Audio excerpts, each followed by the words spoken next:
What a complete farce. I just went in and anti-voted.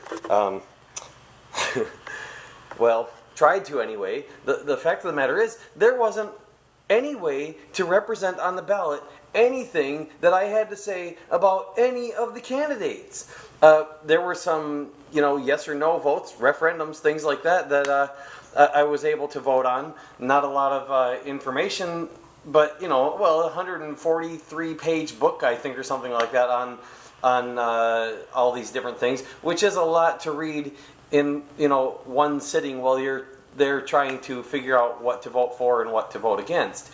It would be nice if we had a voting system that allowed us to do our voting online in advance and actually change our vote if we change our mind. So we have time to look things over and contemplate them and talk to people and make up our mind in a sensible way and not be hurried into it. And by the way, I had to walk uphill quite a bit, and my left knee gave out several times, and my legs are both killing me. So even just getting to the voting booth was ridiculously difficult. And if we had the equivalent of online banking for voting, I wouldn't have had to go through any of that. So the question is, why has California made it impossible to represent the way you feel on the ballot? In this booklet, it actually says, well, no, it's actually a second booklet. It actually says straight out that if you do a write-in vote, it will only be counted if it is written for an approved write-in candidate. Now, what if you want to vote against a write-in candidate? Or what if you want to vote against somebody who's not on the ballot at all? As an anti-vote. Now, for what it's worth, I voted against one of the two big parties. I'm not going to say who on this video, but most people that know me probably know which one.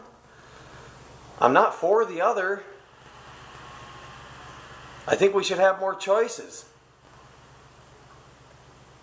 So come on, people, please. Wake up. Help me.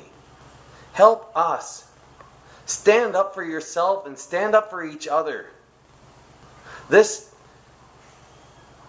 authenticating something that is not authentic has got to go. We make it look like we're approving of something that we in no means have approved of. And it's not even half the people doing it, most likely, if current trends are any indication. We've got more people not voting than voting. Let's give them a way to vote. Fight for that anti-vote right we should all have. And if possible, an improved election system that'll let us say everything we want to say and be able to look things over and discuss it with people online and change it anytime we want. And have a place where people who can't afford to have their own computer and their own internet connection can get involved and do likewise and not have to pay to do it. We're citizens of this country. That means something. Okay, some people watching this might be citizens of some other country. Some might not even be citizens. But you know what? It is supposed to mean something to be a citizen. Why do we have all the restrictions of citizenship without any way to be properly represented?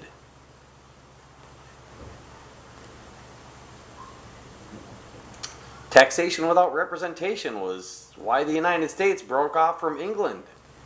Heck, we've got worse than taxation. A huge percentage of our population is jailed. Why?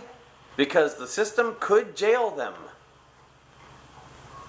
Now they're property of the system, incarcerated in a lot of cases without really having done anything wrong at all. Now, yeah, there are some people out there who did some terrible things. We should teach them better. I don't think locking them up is doing it. All indications are it hasn't in the past. It probably never will. We need better solutions, and we need better people in our political offices to help us get them. The only way we're going to get that is to be able to vote against the rotten ones that keep getting picked for us. So please help support an anti-vote. Get out there on all your social networks and search for anti-vote and weighted net approval and send it out to everybody. Please. Let's get this done. No more farce of an election. We can do better than this.